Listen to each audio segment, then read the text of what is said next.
It.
Ladies and gentlemen, we're going to start in 5 minutes.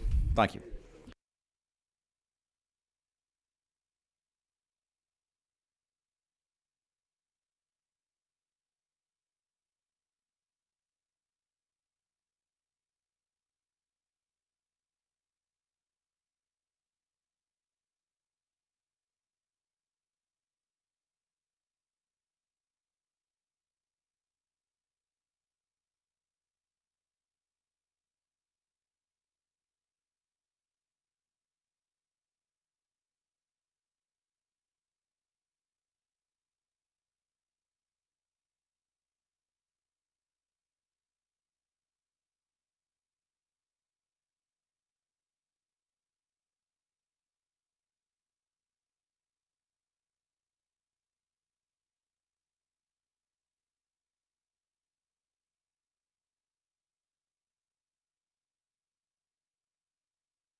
Anybody wanting to speak, have a little brief statement or something, just do as our gentlemen are doing now. Come sign up in the front right here. It's got a sheet with the bill number. There are 2 bills, 2 sheets. Be great. 2 bills, 1 sheet. 2 bills, 1 sheet, excuse me. Bill you want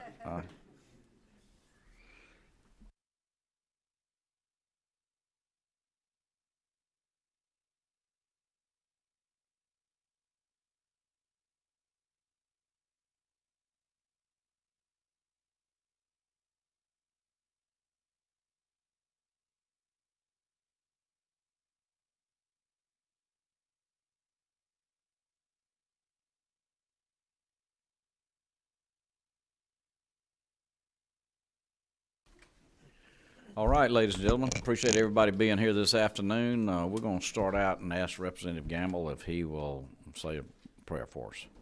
Thank you, Chairman. Let us pray. Lord, we thank you for this day. Father, we just pray that you would be with us during this time, that you would continue to give us insight and direction. Father, lead us and direct us. And in Jesus' name we pray. Amen. Thank you, Representative Gamble. All right, we've got 2 bills on the calendar today, and we're going to start with Representative New, if you don't mind. If you could come up first, that'd be great.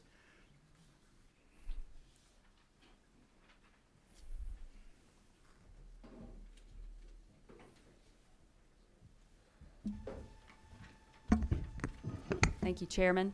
Yes, ma'am. Thank you, members. I appreciate the opportunity to talk to you about House Bill 165 today. Joining me today is Jeff Cowan.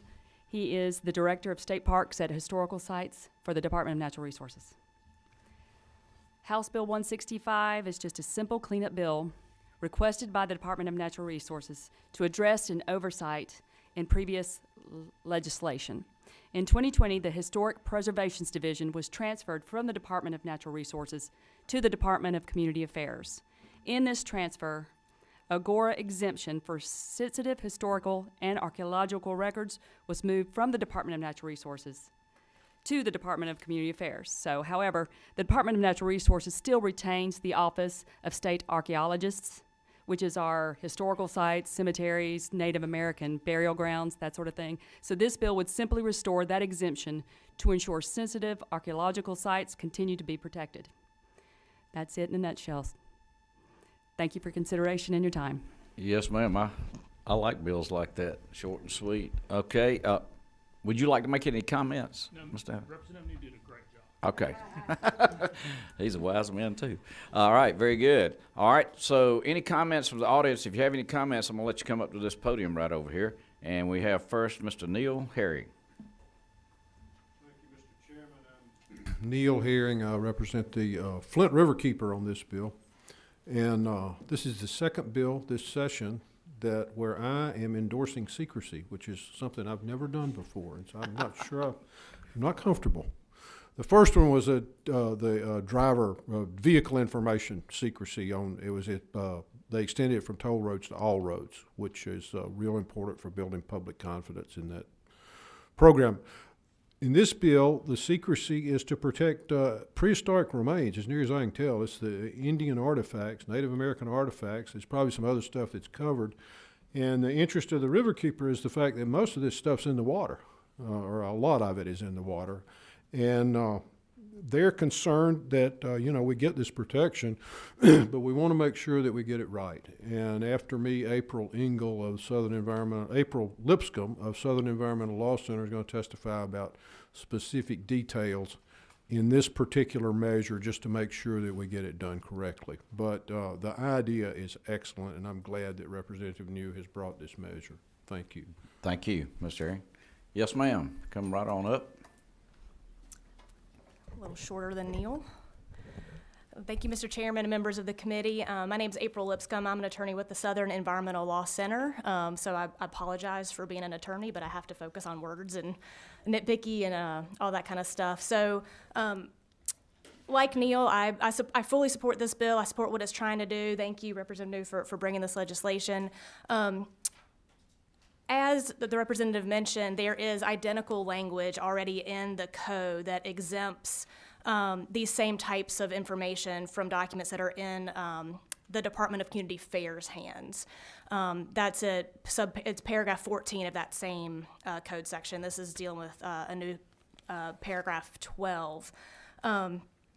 The language, it would be great if it were identical. So there's one word in there where it says that, if DNR determines that the disclosure may create a substantial risk of harm, the existing language for DCA says will create. That doesn't seem like a major change, but there's a difference between may and will. So I would request that just in terms of uniformity across the statute and for consistency, we keep that same language. That's just a minor change we would suggest. The other concern that I have, these Open Records Act exemptions are supposed to be very narrow. And so we do recognize that sometimes we need to withhold information from the public to protect our state, to protect our resources, but we also want it to be narrow. At the end of this legislation, it refers to a determination that disclosure could create a risk of harm to property, real or personal, at or near the location of the historic resource. That seems really broad to me. I don't really know what near the resource means. So I think if we could get some additional just clarification on, what are we talking about, I think that would just be helpful. To give you a comparison, the existing statute that deals with the DCA, Department of Community Affairs, provisions just kind of says, where the historic resource is located. So those would be two minor changes that I think would make it more consistent with the other code section. But beyond that, I think this is a great bill. I support it, and I'm glad that they've brought this to y'all's attention. So thank you so much for your time. I'm happy to answer questions if people want additional clarification. Okay, thank you, ma'am. We've got a couple of questions popping up here. Number 26 is Representative Deloach. Thank you, Mr. Chairman. I might suggest, and tell me if I'm wrong, if you change the may to will, might that not put a burden on the department to prove that it would cause harm? Not necessarily, I think. Hold on just a minute. There we go. Well, thank you for that question. No, so I think that they just have to demonstrate that there will be created a risk of harm. And it's, a risk of harm, I feel like that's a pretty low burden. And that's also the same language that is used in the other exemption that currently exists in the statute. So just in terms of being uniform and being consistent with the other exemptions, that's really the main reason why I recommended that change. Okay, thank you. Thank you, Representative. Representative Davis. Thank you, Chairman. You gave us two items that you would like to change. On line 13, you said you want may to say will. And on line 14, you said the at or near the location. If those items stayed the same, would you be against the bill? Or are you generally in favor of it? You just think that those items would make it better? The latter. I still support the measure, regardless, but I do think those two changes would make the bill more consistent with the current language that exists in the statute. Okay. Representative Chairman Dickey. Thank you, Mr. Chairman. For those of us on the committee that are not attorneys, we got an attorney committee. Dave Barry, I'd love to hear your comment on some of this technical language that brought up, if I could. Sure, Mr. Chair. Representative Dickey, I don't think there's any harm in having slightly different language between those two code sections, or those two paragraphs. The code doesn't like to include language will, because the code doesn't like to weigh in on what the future is. And so that's the reason I changed it, because I saw it was in my opinion, was a technical correction that was needed. So regardless, it is, as April mentioned, only on the department to weigh in on whether there is a risk of harm. So I think may or will there both gets at whether there is the potential for harm, not necessarily whether it is a guarantee. So I don't think either one is necessarily required or incorrect, but the language as it currently is what I, as a drafter, believe is the better language. All righty, thank you. All right, thank you, Ms. April. Any comments by the author, Ms. Representative New? Do you have any comments at all? Not at this time. Thank you. Okay. Any other comments by the committee? Any other questions? Any committee members? What number are you? 26. Go ahead, Representative Deloach. I move do pass. All right, we got a motion to do pass. Do we have a second? Got a motion and a second. Now, is any further discussion? We'll call for the question. All those in favor will say aye. And all opposed, same sign. And it will pass. It is headed to the full committee. Thank you, members. Thank you, Representative New. Appreciate y'all. Okay, next we have Representative, Mr. Chairman, John Corbett. Chairman Corbett. You still? Thank you, Mr. Chairman. Was somebody after you there, Mr. Chairman, or we just? Well, after that dance performance we put on, I've got to watch over my shoulder. Yeah. So, well, good afternoon, committee. I bring before you today House Bill 53, LC 510212. Basically, this is identical to bill to one we passed last year. And what we were doing, we're moving the Board of Registers for Foresters from the Secretary of State's office to the Georgia Forestry Commission for administrative purposes only. And last year we passed it out of committee, we passed it out of the House, and we got over in the Senate. Then we was requested to do a Governmental Oversight and Review Committee, GORC Committee. They had 4 meetings, I think, over the summer to talk about it, fiscal note, and very, very long meetings to talk about it. And then after, when they took a vote, it was 4-3, not in favor of supporting this, but we were missing some key people on that. One was the representative from the Department of Ag was not on the call, and also the representative from the Department of Natural Resources was not there. So it was a very close vote, 4-3. So they voted not to proceed with it, and the reason was given they did not want to set a precedence by doing this. It might set a precedence, not that it was not a good fit by doing this. It would just set a precedence. And let me be clear, I'm not trying to do anything. If I'm trying to set a precedent, it's for better government, streamlining what we're doing. So again, House Bill 53, moving the Board of Registers for Foresters from the Secretary of State to the Forestry Commission for administrative purposes only. We'll walk through the bill, if y'all will. Line 18, we added the appointments to the board to be confirmed by the Senate. So any appointments will need to be confirmed by the Senate. Line 21, there's a 6-member there's a 5-member board, but there's a 6-member that's a member that's not related to the forestry business in any way. It's a citizen member basically, but it sets the time. Once they're appointed, they shall be appointed for 5-year terms. So that's what we're doing in lines 21. Lines 27, 28, and 29, we added the words "or her" in those places because now we have members of the forestry board that are women members as well. So we added "or her" on those 3 lines. And then on line 28, we just changed it from the Secretary of State. We added the Director of the State Forestry Commission would be on this. And then in lines 37 through 49, we set the board up as an independent agency. It's what we're doing in that section of the bill. All right, lines 54 through 58, we just changed it from chairman and vice chairman to chairperson or vice chairperson.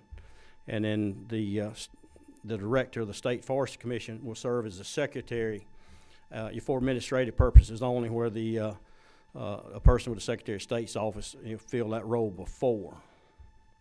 62 through 70, this is where we give the power to the board to issue and cease and desist orders, and also to set fines, and those fines are not to exceed $500.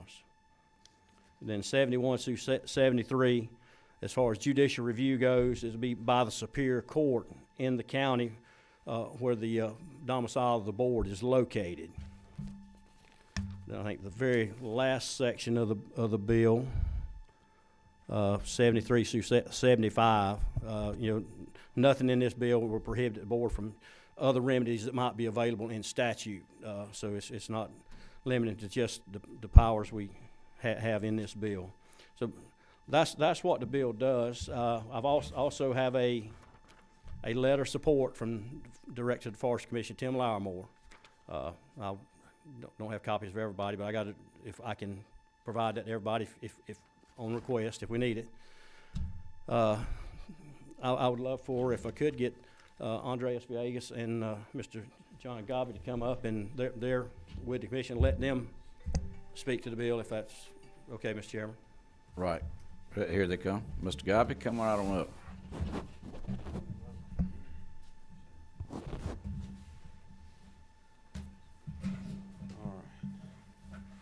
All right, Andreas, if you want to start, however y'all want. Yes, sir. Thank you. Thank you, Mr. Chairman, and thank you, members of the committee. My name is Andres Villegas. I head up the Georgia Forestry Association. We represent the forestry community in the state of Georgia, and I'm pleased to say that we are still the #1 forestry state in the nation.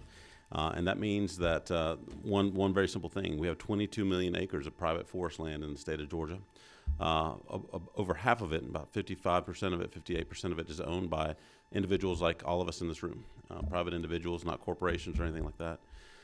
Those individuals depend on foresters, licensed foresters that have been trained by a university, that have received extensive training, have passed tests to be able to do their professional work, to help them manage one of the most important assets that they own, their timberland. Just like a home, land can be one of the things that people, where a lot of their wealth is tied up. And so they trust these licensed professional foresters to help them plant their trees, help them manage them, keep them from catching on fire, keep them from being killed by disease and pests, and most importantly, ultimately, at the end of the rotation, to be able to commercialize, to be able to sell those trees, and then start the cycle over again. And so in that process, if we have the case where we may have unscrupulous or folks who have fallen into bad habits, oftentimes those licenses need to be reviewed. Because we're talking about people's individual wealth here, the ability for them to retire, the ability for them to send their kids to college, the ability to do a lot of things that we all dream about in our lifetimes. And so we want to protect that for the landowners of the state. A lot of our larger corporations and companies typically hire their own foresters and have in-house services for that, and they can remedy issues internally. But it's for these smaller landowners, those folks that might own anywhere from 50 acres, 10 acres, 100 acres, so maybe anything under 2,000 acres. That we really want to make sure that we have great services coming from the state to ensure that these licensed foresters are always doing their job in the correct way. And probably in no other state in the nation does this matter more than in Georgia, because we are #1.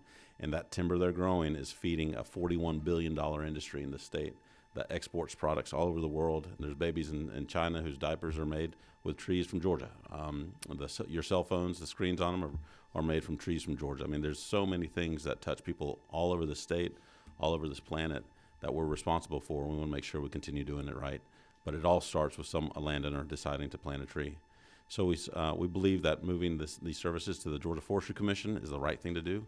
As Chairman Corbett mentioned, that it's a great opportunity for us to bring efficiency to state government. If there's something that gets me really excited about the work that all of you do and the decisions you make, when we make government better, we're making it better for everybody in the state. And this is an awesome opportunity to do that. So we certainly ask for your favorable consideration. All right. Well, thank you, Andres. Mr. Gobby. Yeah, thank you, Mr. Chairman, members of the committee, and Representative Corbett. I'm John Godby. I'm a registered forester and a member of the Georgia Board of Forestry Registration. I'm from Statesboro, Georgia, or Brooklet, Georgia, for some of those of you that might know Southeast Georgia a little bit better. I do appreciate the opportunity to come to you from the board, and the impetus for this came out of the board, in that we feel like the affiliation with the Georgia Forestry Commission, where the board works through the administrative resources of the Georgia Forestry Commission, is the right thing to do. As Andre said, Forestry is huge in Georgia, and yet we're still a fairly small community. We know each other, the individuals within the forestry community. There are few people that we just don't interact with on a regular basis. The face of forestry for the landowner in Georgia, the small non-industrial landowner in particular, is the Georgia Forestry Commission. People know who they are. They're there for a resource, for services, for fire protection, for land management advice and assistance. But more importantly, from my perspective, they're there for education and outreach, landowner outreach and awareness about what a landowner may own. Andres mentioned the small non-industrial landowner. Georgia has somewhere in the neighborhood of 200,000+ forest landowners that own 10 acres or more of forest land. Their average ownership is around 66 acres.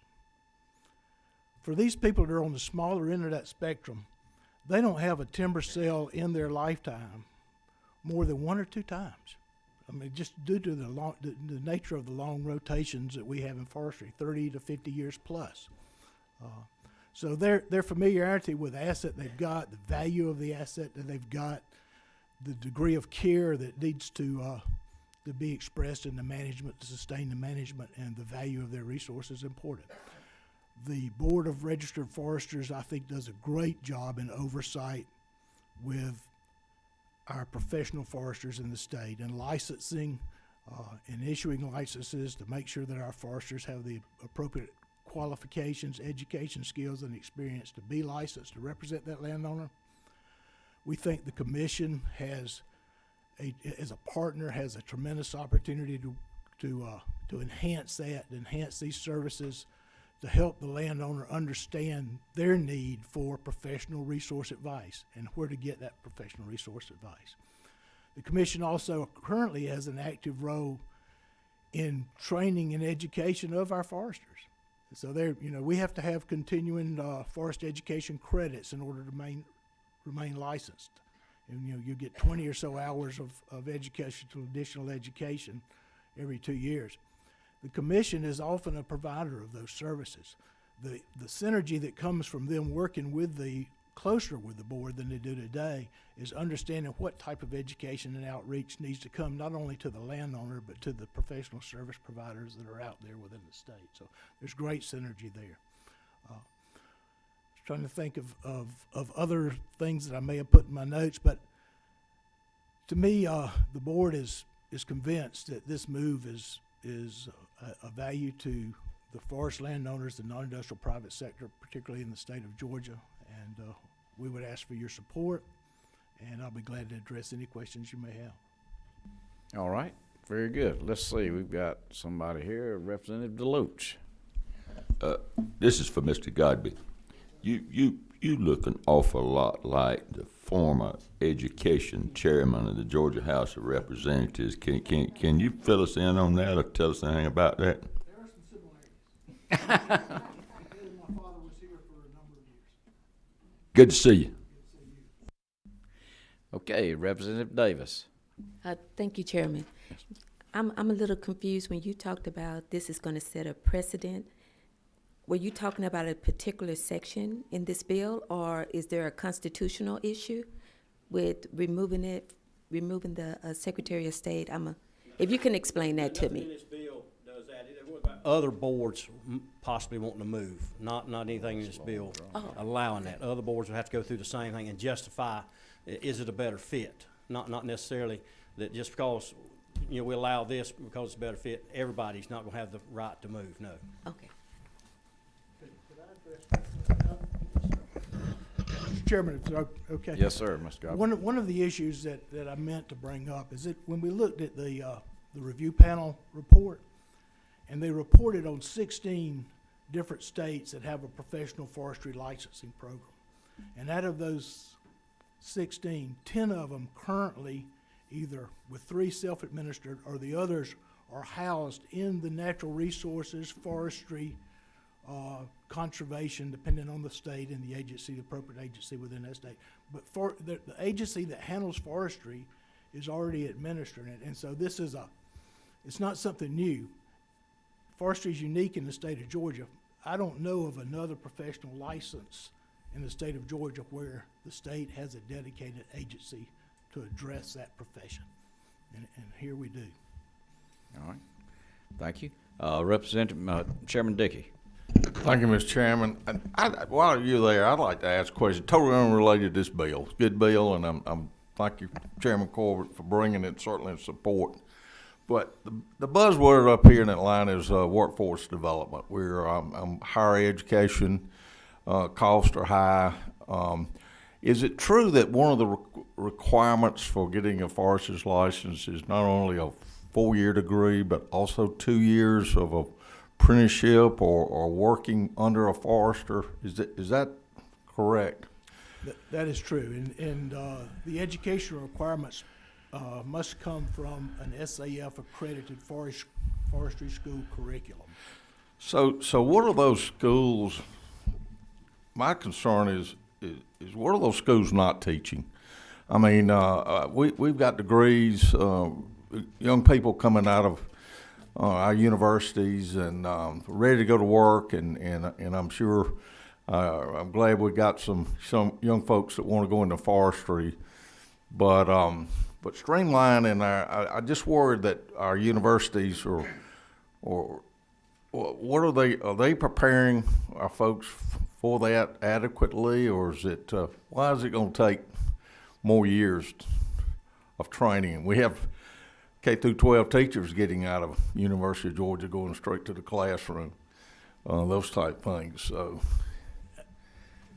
You want to address that?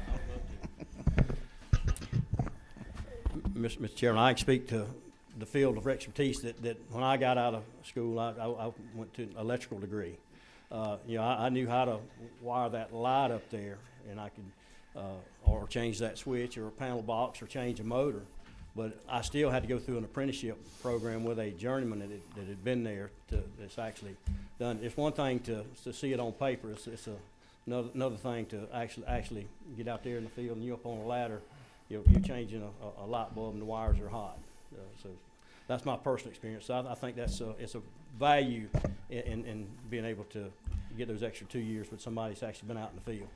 yeah, and I had to do the same thing, Mr. Chairman, when I got out of University of Georgia. My father had to teach me how to grow peaches. I'd take some ag courses, and I didn't know a whole lot about that either. But I'm sorry to diverge from the matter at hand, but obviously they're not getting a lot of hands-on in our universities, practical type things. So something we might want to look at with another committee. Thank you, Mr. Chairman. No, thank you, Mr. Chairman.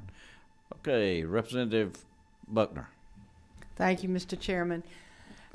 I'm assuming this change is done in the hopes that the time from education, application to get their license and work will be much shorter than it has been in the past. Is that not part of the purpose of doing this, so that we can speed up this process and get them out there working? Yes, ma'am, absolutely. Thank you for that question. That is exactly what we're trying to do, to accelerate the entire process and make sure that folks aren't waiting for months and sometimes longer to be able to get into the workforce. The other element too, as well, is that when there is a complaint, so that's at the kind of the beginning of the process. But let's say we have a complaint from landowners that someone who may be doing something that's incorrect or unscrupulous, that they're not allowed to do that for an extended period of time, waiting, sometimes years for an investigation to happen. Typically, it's my understanding that those investigations currently go from the Secretary of State to the Georgia Forestry Commission anyway, because the commission has the expertise to investigate those things. They already have a law enforcement division there, similar to what DNR does. And so this just cuts out that process. It cuts out one very slow step to get direct action immediately. I know that in my experience working with the Forestry Commission in the past, when there's a case of arson, where there's a case of theft, there's a case of anything that they currently have to investigate, usually it's a matter of days, on occasion hours, before their law enforcement personnel are on the ground interviewing folks, gathering evidence, and starting to understand what has happened. So that's a very big difference from where we currently are today. Very good. Okay, Representative McCullough. Thank you, Mr. Chairman. I have one question. Pardon my ignorance on forestry, but so what does, just out of curiosity, the ag commissioner, does the forestry fall under the ag commissioner at all, since it is it's not a agricultural product whatsoever? Well, yeah, that depends on how you define agriculture, but yes, it's silviculture. But in general, the definitions oftentimes do include forestry when you talk about agriculture. But in terms of this, no, it's two separate agencies. The Georgia Forestry Commission is separate entity, agency altogether from the Georgia Department of Agriculture, and really the Department of the Forestry Commission's primary mission is to protect the state's forest assets, and so they do that by doing three functions. One is firefighting, two is disease identification and control, and three is helping landowners with management plans and managing their timberland. And a lot of those, as we mentioned before, are smaller landowners who can't afford to hire their own forester oftentimes and can pick up the phone and have assistance from the state to do that.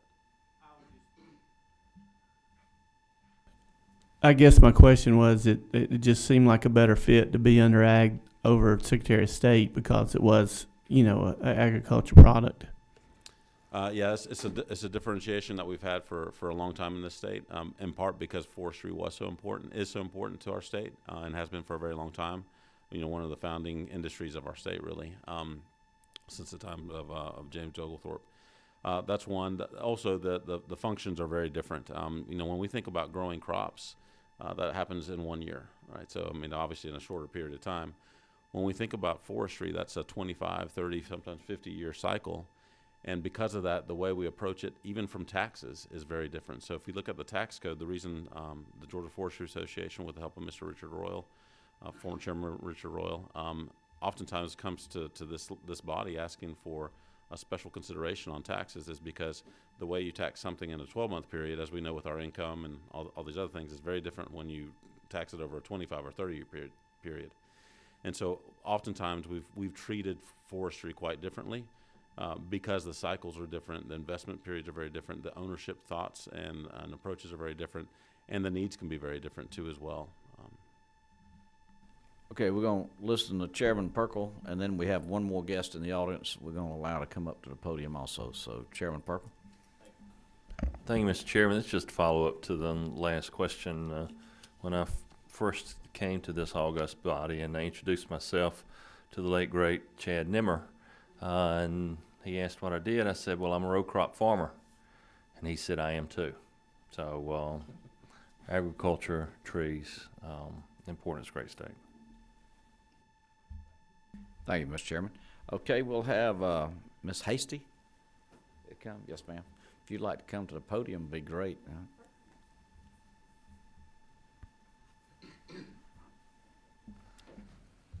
All right. Good afternoon, Chairman and members of the committee. My name is Maggie Hasty. I'm with the Secretary of State's office.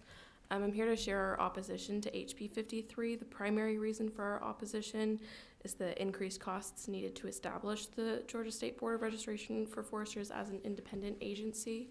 The cost would be passed along to foresters either through increased renewal fees or to the citizens through an increased fees coming from the general fund. The fiscal note for last year's bill estimated an annual cost of $90,000 for the Foresters Board, plus an additional $10,000 for rolling over the software. Currently, the board brings in about $72,000 to the Treasury every 2 years because they have a biannual renewal. With the increased costs associated, the fiscal note estimated that the renewal fees would have to be increased by $120 for a total of $200 every 2 years in order to be considered budget neutral. Additionally, removing the State Board of Registration for Foresters would hinder the economies of scales provided by the Professional Licensing Board Division, a trend that, if continued, would raise costs for doing business in the state for many professions. For example, in the state of Alabama, they have a lot of these independent state agencies for licensing, and their professional licensing costs a little over $30 million annually because they've split up into so many boards, whereas our agency for FY24, it's going to be costing about $8.9 million to handle 42 different boards, 186 license types, and about 569,000 licenses. It's our belief that the number of licenses under the Board of Registers registration for foresters does not warrant an entire administratively attached agency because there's only about 891 foresters in Georgia. I also believe that the impetus of this legislation was a complaint about the customer service quality from our office. We're currently in the process of rolling out a new licensing software. Our current software is about 20 years old, so it's about time that we do that. So this new licensing software is going to streamline the process, make it a lot easier for constituents to know where their applications are, where their deficiencies are in their applications, so they'll be able to get those deficiencies filled a lot quicker. So I think that's about everything from our office, if you have any questions. Anybody have any questions, Ms. Hasty? Secretary of State's office. All right, Mr. Chairman. Well, thank you, Mr. Chairman. First, I'd like to talk about the $90,000, the fiscal note they had, and talking with the Board of Foresters. They've got actually 912 active foresters in the state.